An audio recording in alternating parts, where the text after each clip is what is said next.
In the first millennium BC, Iranian nomads established irrigation systems along the rivers of Central Asia and built towns at Bukhara and Samarqand. These places became extremely wealthy points of transit on what became known as the Silk Road between China and Europe. In the 7th century AD, the Soghdian Iranians, who profited most visibly from this trade, saw the province of Transoxiana overwhelmed by Arabs, who spread Islam throughout the region. Under the Arab Abbasid Caliphate, the 8th and 9th centuries were a golden age of learning and culture in Transoxiana. As Turks began entering the region from the north, they established new states, many of which were Persianate in nature. After a succession of states dominated the region, in the 12th century, Transoxiana was united in a single state with Iran and the region of Khwarezm, south of the Aral Sea. In the early 13th century, that state was invaded by Mongols, led by Genghis Khan. Under his successors, Iranian-speaking communities were displaced from some parts of Central Asia. Under Timur, Transoxiana began its last cultural flowering, centered in Samarkand. After Timur, the state began to split, and by 1510 Uzbek tribes had conquered all of Central Asia. In the 16th century, the Uzbeks established two strong rival khanates, Bakura and Khwarezm. In this period, the Silk Road cities began to decline as ocean trade flourished. The khanates were isolated by wars with Iran and weakened by attacks from northern nomads.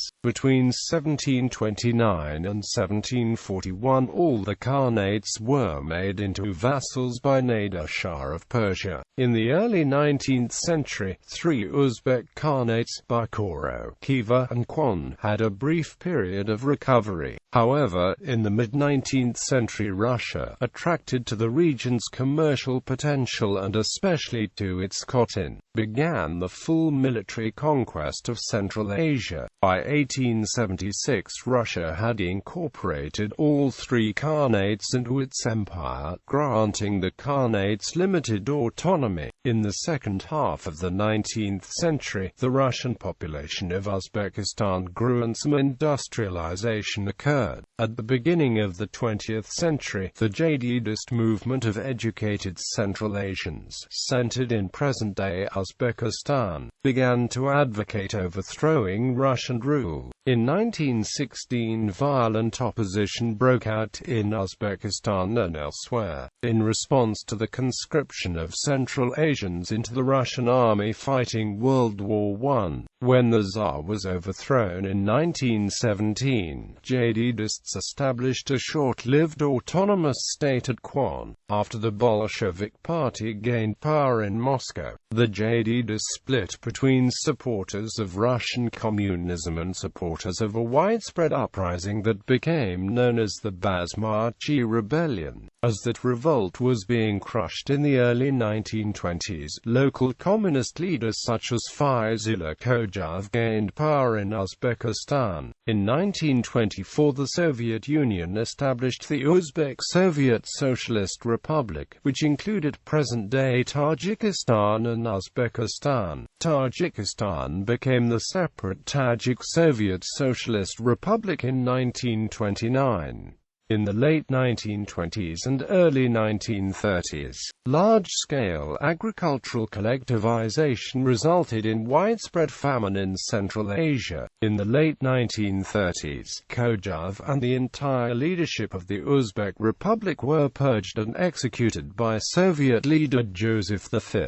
Stalin and replaced by Russian officials. The Russification of political and economic life in Uzbekistan that began in the 1930s continued through the 1970s. During World War II, Stalin exiled international groups from the Caucasus and the Crimea to Uzbekistan to prevent subversive activity against the war effort. Moscow's control over Uzbekistan weakened in the 1970s as Uzbek party leader Sharaf Rashidov brought many cronies and relatives into positions of power. In the mid-1980s, Moscow attempted to regain control by again purging the entire Uzbek party leadership. However, this move increased Uzbek nationalism, which had long resented Soviet policies such as the imposition of cotton monoculture and the suppression of Islamic traditions. In the late 1980s, the liberalized atmosphere of the Soviet Union under Mikhail S.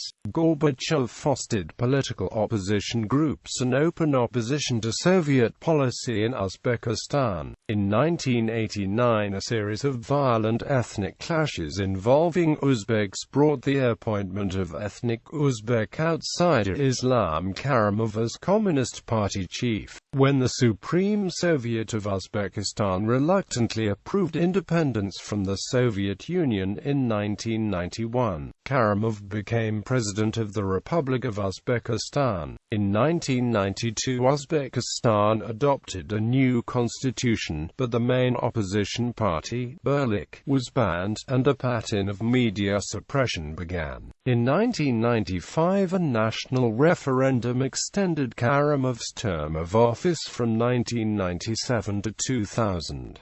A series of violent incidents in eastern Uzbekistan in 1998 and 1999 intensified government activity against Islamic extremist groups, other forms of opposition, and minorities. In 2000, Karimov was re-elected overwhelmingly in an election whose procedures received international criticism. Later that year, Uzbekistan began laying mines along the Tajikistan border, creating a serious new regional issue and intensifying Uzbekistan's image as a regional hegemon. In the early 2000s, tensions also developed with neighboring states Kyrgyzstan and Turkmenistan. In the mid-2000s, a mutual defense treaty substantially enhanced relations between Russia and Uzbekistan. Tension with Kyrgyzstan increased in 2006 when Uzbekistan demanded extradition of hundreds of refugees who had fled from Andijan into Kyrgyzstan. After the riots, a series of border incidents also inflamed tensions with neighboring Tajikistan. In 2006, Karimov continued arbitrary dismissals and shifts of subordinates in the government, including one deputy prime minister. Prehistory.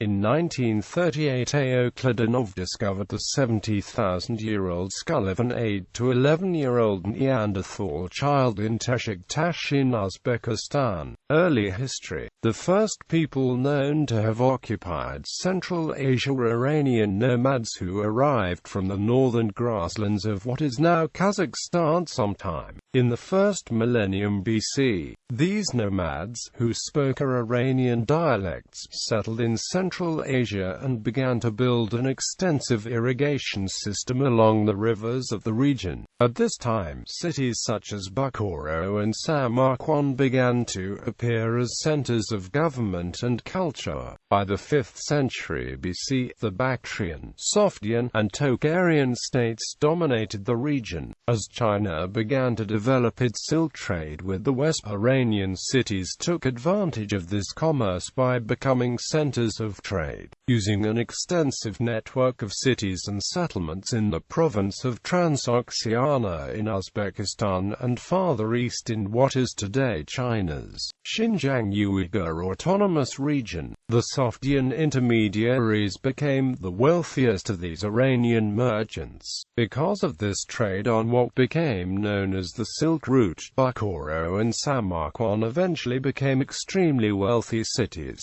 and at times Transoxiana was one of the most influential and powerful Persian provinces of antiquity. The wealth of Transoxiana was a constant magnet for invasions from the northern steppes and from China. Numerous intra-regional wars were fought between Soghdian states and the other states in Transoxiana, and the Persians and the Chinese were in perpetual conflict over the region. Alexander the Great conquered the region in 328 BC, bringing it briefly under the control of his Macedonian Empire. In the same centuries, however, the region also was an important center of intellectual life and religion. Until the first centuries after Christ, the dominant religion in the region was Zoroastrianism, but Buddhism, Manichaeism, and Christianity also attracted large numbers of followers.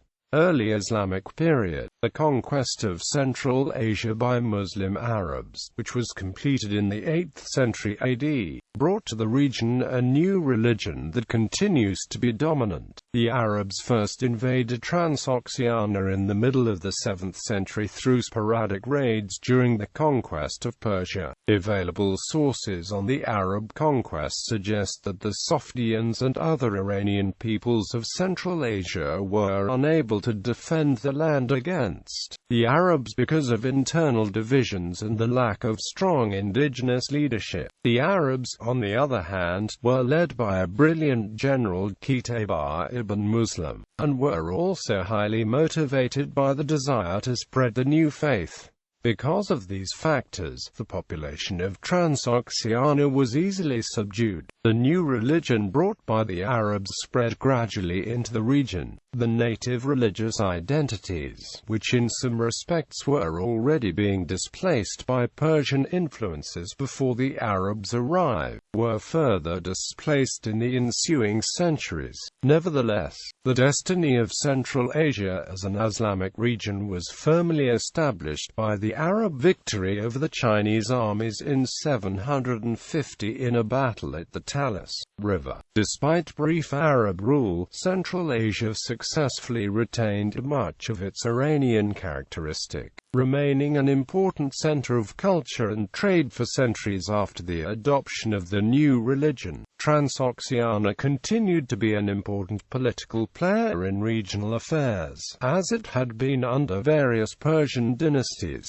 In fact, the Abbasid Caliphate, which ruled the Arab world for 5 centuries beginning in 750, was established thanks in great part to assistance from Central Asian supporters in the struggle against the then-ruling Umayyad Caliphate. During the height of the Abbasid Caliphate in the 8th and the 9th centuries, Central Asia and Transoxiana experienced a truly golden age. Bukhara became one of the leading centers of learning, culture, and art in the Muslim world, its magnificence rivaling contemporaneous cultural centers such as Baghdad, Cairo, and Cordoba. Some of the greatest historians, scientists, and geographers in the history of Islamic culture were natives of the region. As the Abbasid Caliphate began to weaken and local Islamic Iranian states emerged as the rulers of Iran and Central Asia, the Persian language continued its preeminent role in the region as the language of literature and government. The rulers of the eastern section of Iran and of Transoxiana were Persians. Under the Samanids and the Buyids, the rich Perso-Islamic culture of Transoxiana continued to flourish.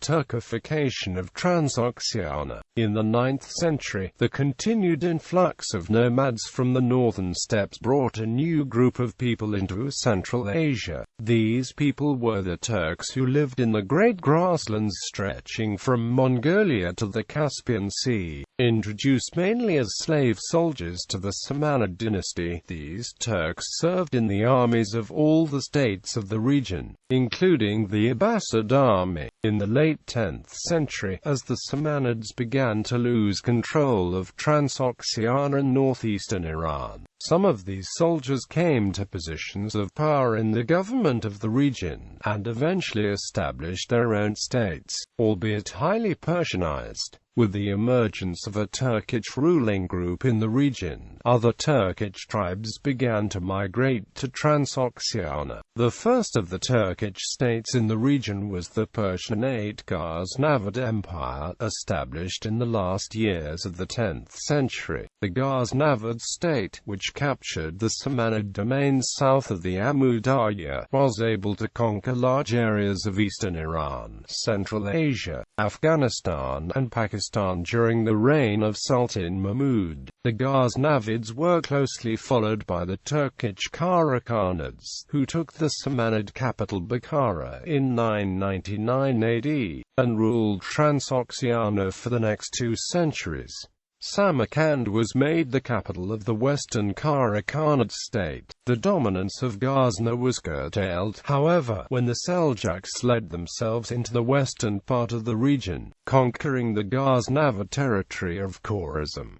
The Seljuks also defeated the Karakhanids, but did not annex the territories outright. Instead they made the Karakhanids a vassal state. The Seljuks dominated a wide area from Asia Minor, Iran, Iraq, and parts of the Caucasus, to the western sections of Transoxiana in Afghanistan. In the 11th century, the Seljuk Empire then split into states ruled by various local Turkic and Iranian rulers. The culture and intellectual life of the region continued unaffected by such political changes. However, Turkic tribes from the north continued to migrate into the region during this period. The power of the Seljuks, however, became diminished when the Seljuk Sultan Ahmed Sunja was defeated by the Karakhitans at the Battle of Katwan in 1141. In the late 12th century, a Turkic leader of Khorasan, which is the region south of the Aral Sea, united Khorasan, Transoxiana, and Iran under his rule. Under the rule of the Khorasan Shah Qaboddin Muhammad and his son, Muhammad II, Transoxiana continued to be prosperous and rich while maintaining the region's Perso-Islamic identity. However, a new incursion of nomads from the north soon changed this situation. This time the invader was Genghis Khan with his Mongol armies. Mongol period. The Mongol invasion of Central Asia is one of the turning points in the history of the region. The Mongols had such a lasting effect because they established the tradition that the legitimate ruler of any Central Asian state could only be a blood descendant of Genghis Khan. The Mongol conquest of Central Asia, which took place from 1219 to 1225, led to a wholesale change in the population of Muaranar. The conquest quickened the process of Turkification in some parts of the region because, although the armies of Genghis Khan were led by Mongols, they were made up mostly of Turkic tribes that had been incorporated into the Mongol armies as the tribes were encountered in the Mongols' southward sweep. As these armies settled in Muaranar, they intermixed with the local populations which did not flee. Another effect of the Mongol conquest was the large-scale damage the soldiers inflicted on cities such as Bukhara and on regions such as Khorasan. As the leading province of a wealthy state, Khorasan was treated especially severely. The irrigation networks in the region suffered extensive damage that was not repaired for several generations. Many Iranian-speaking populations were forced to flee southwards in order to avoid persecution. Rule of Mongols and Timurids. Following the death of Genghis Khan in 1227, his empire was divided among his 4 sons and his family members. Despite the potential for serious fragmentation, Mongol law of the Mongol Empire maintained orderly succession for several more generations, and control of most of Muaranar stayed in the hands of direct descendants of Chagatai, the second son of Genghis Genghis. Orderly succession, prosperity, and internal peace prevailed in the Chagatai lands, and the Mongol Empire as a whole remained strong and united. But Khwarezm was part of Golden Horde. In the early 14th century, however, as the empire began to break up into its constituent parts, the Chagatai territory also was disrupted as the princes of various tribal groups competed for influence. One tribal chieftain, Timur, emerged from these struggles in the 1380s as the dominant force in Muarana. Although he was not a descendant of Genghis, Timur became the de facto ruler of Muarana and proceeded to conquer all of Western Central Asia, Iran, Asia Minor, and the southern steppe region north of the Aral Sea. He also invaded Russia before dying during an invasion of China in 1405. Timur initiated the last flowering of Muarana by gathering in his capital, Samarkand, numerous artisans and scholars from the lands he had conquered. By supporting such people, Timur imbued his empire with a very rich Perso-Islamic culture. During Timur's reign and the reigns of his immediate descendants, a wide range of religious and palatial construction projects were undertaken in Samarkand and other population centers. Timur also patronized scientists and artists. His grandson Ulu Beg was one of the world's first great astronomers. It was during the Timurid dynasty that Turkic, in the form of the Chagatai dialect, became a literary language in its own right in Muarana. Although the Timurids were Persianate in nature, the greatest Chagatai writer, Ali Shah Nava'i, was active in the city of Herat, now in northwestern Afghanistan. In the second half of the 15th century, the Timurid state quickly broke into two halves after the death of Timur. The chronic internal fighting of the Timurids attracted the attention of the Uzbek nomadic tribes living to the north of the Aral Sea. In 1501 the Uzbeks began a wholesale invasion of Muarana. Uzbek period. By 1510 the Uzbeks had completed their conquest of Central Asia, including the territory of the present-day Uzbekistan. Of the states they established the most powerful, the Carnate of Bakura, centered on the city of Bakura. The Carnate controlled Muarana, especially the region of Tashkent, the Fergana Valley in the